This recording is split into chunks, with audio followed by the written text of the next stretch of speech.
Hello everyone. Today's video is our final update video before HHN31 opens this Friday. So today I'm here to discuss the final event updates and I'm here to answer your questions.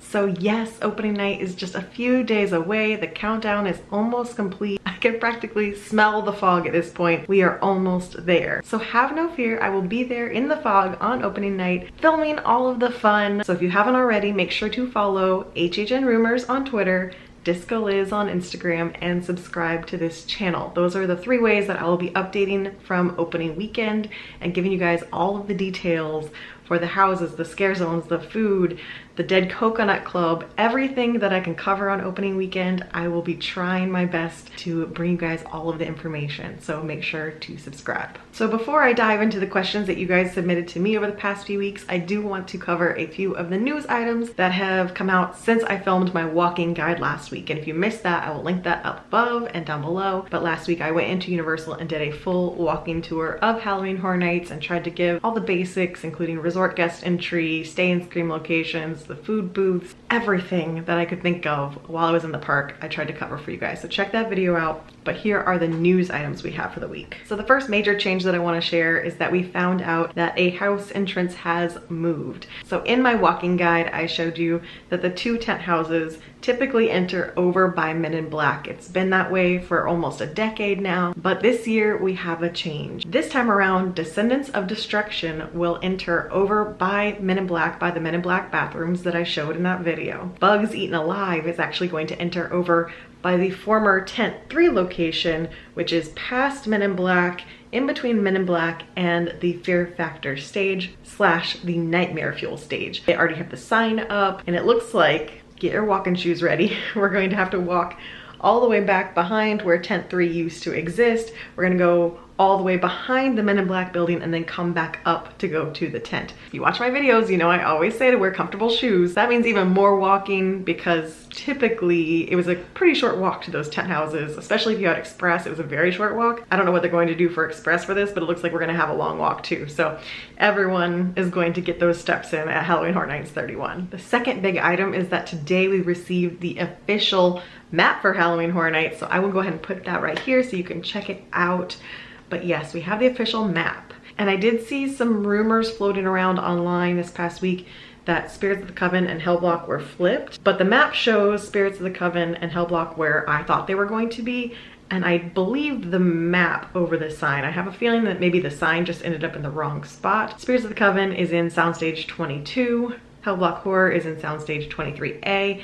And it just makes more sense logistically to have them enter where the map says they enter. So that's what we're looking at for the map. Moving on. Another key piece of information is park hours. So we found out that there is going to be 2 a.m. closings every single night of the event. Now this isn't a huge shock. The past few years, the 1 a.m. closes have been less and less frequent. It's typically just been a few nights in September that were 1 a.m. closes, and then we went to 2 a.m. closes for the rest of the event. But now, 2 a.m. closes every single night. Personally, I think this is a great advantage for guests because the 1 a.m. closes were getting very hectic. It was hard to see everything in that allotment of time, and you need that extra hour. That extra hour does help out. I do feel for the scare actors because that's a lot of very long, exhausting nights. But as a guest, I do think this is a positive change. Number 4, we found out definitively that there will be no plexiglass in the houses. We suspected this would be the case. There was no rumors floating of plexiglass being installed, and I figured we would have heard about it if there was going to be plexi. So no plexi. If you didn't go last year, you aren't familiar with this. Last year they added plexiglass as an attempt to offer some protection to scare actors from the pandemic. And it became a very polarizing topic in the community. But thankfully, we don't have to worry about that debate this year because the plexiglass is gone. So that means this year we will be back to a traditional Halloween Horror Nights experience that we are used to. And number 5, the final news tidbit I want to discuss today is that we have confirmation that the Dead Coconut Club is a real thing. So we were getting hints from it at the tribute store that the Red Coconut Club in City Walk would turn into the Dead Coconut Club. And sure enough, we have signage, we have decor happening. We are getting a Monsters themed takeover at Red Coconut Club, turning it into the Dead Coconut Club.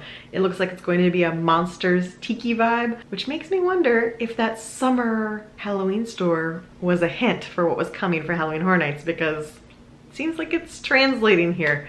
So I'm very excited to check this out. I am hoping we get more information about it soon.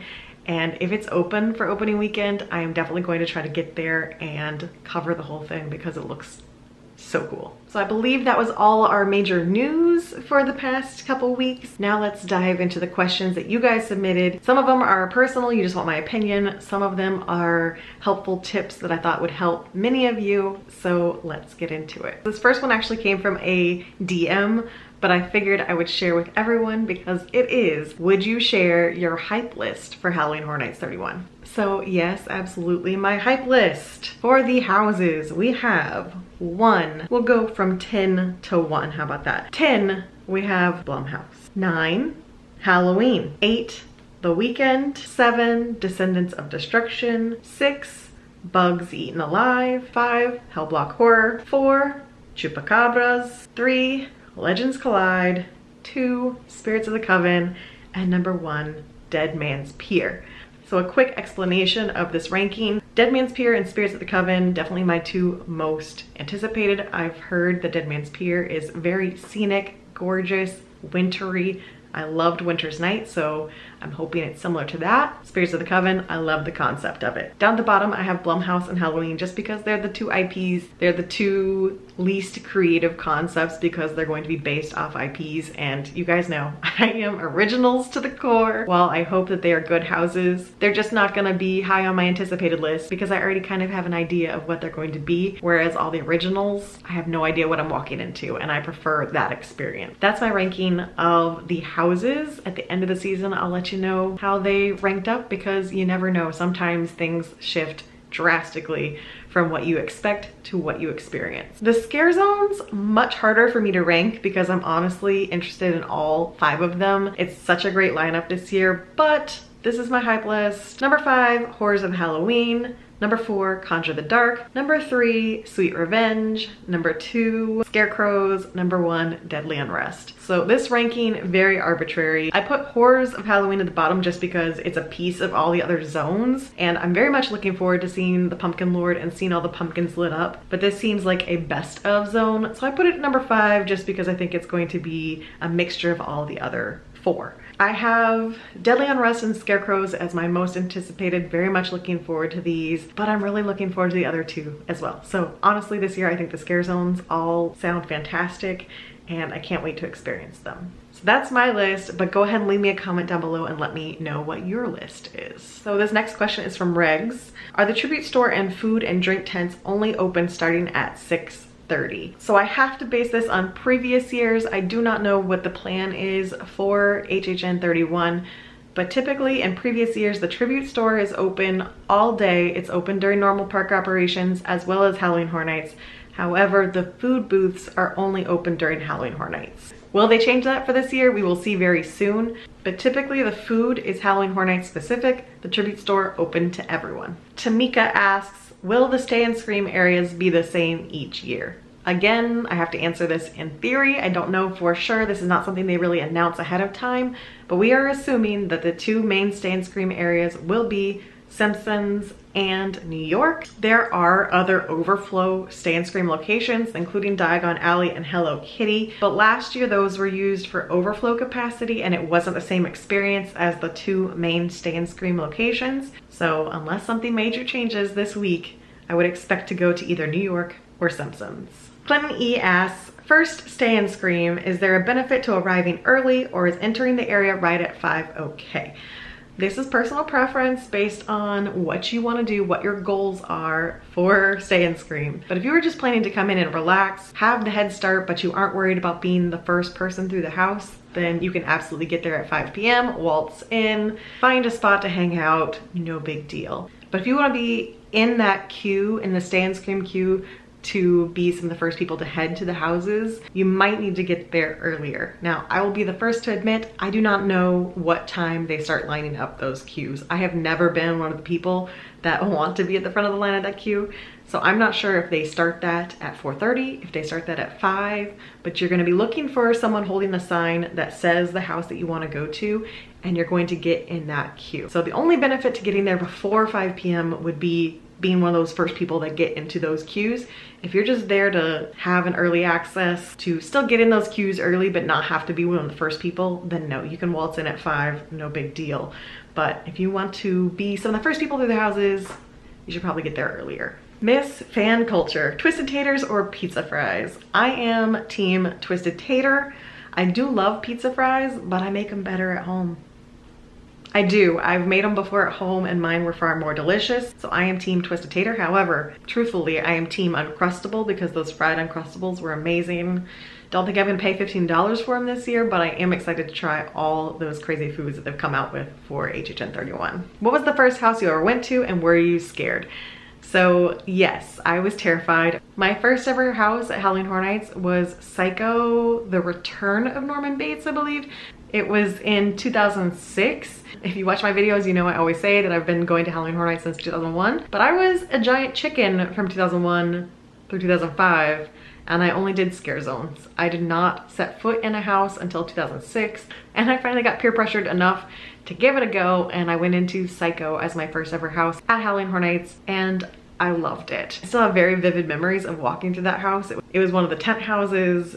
It had so many cool scenes, like walking through Norman's closet filled with the dresses, and there were scenes with the shower curtains, and the finale with a bunch of Normans coming after you. It was honestly a very good first house for me, even though it was an IP. It was a very creative take on Norman Bates and Psycho, and I have very wonderful memories of it. From Andy, the history of Lil Boo. I will actually link Sam's video from Expedition Theme Park. He just did a video this past week that includes Lil Boo, and if you haven't watched it yet, you should check it out. So go check out Sam's video. I'm gonna link it up above and down below, and you can find out more about Lil Boo. But make sure you watch all the way to the end of the video. You have to listen to the very last line of the video because I cackled when I heard it, so watch it. Team Zombie 1, any tips for handicapped people? So obviously there's a wide array of accommodations that Universal can make based on your particular needs. So I don't know that I'm the best person to answer this question. I would advise going to guest services at Universal and let them help you out. They know all of the options that are available. I do know a little bit about wheelchair access because last Halloween Horror Nights, we actually had a wheelchair with my father-in-law. So I will tell you that the houses are absolutely wheelchair accessible.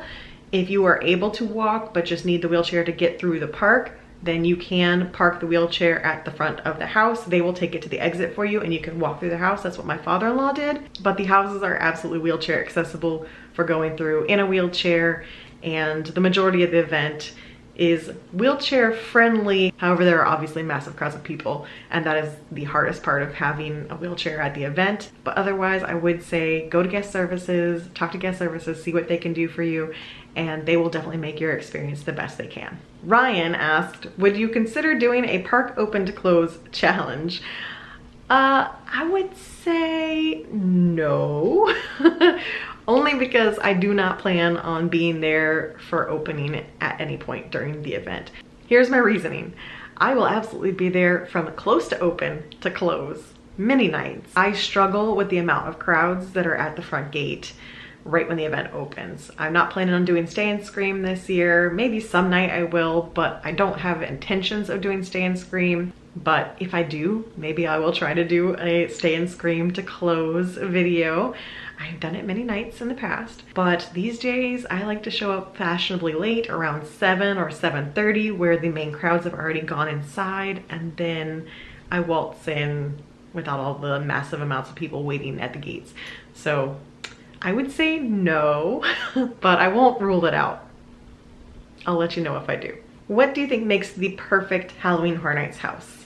For me, it's the perfect combination of scenic and scares. So when Halloween Horror Nights is at its best, you get full-scale movie set quality immersive scenes plus scares. Some houses turn into more scenic but less scary, others are more scary but less scenic, and every once in a while you get one that is the perfect combo of both and it becomes a favorite.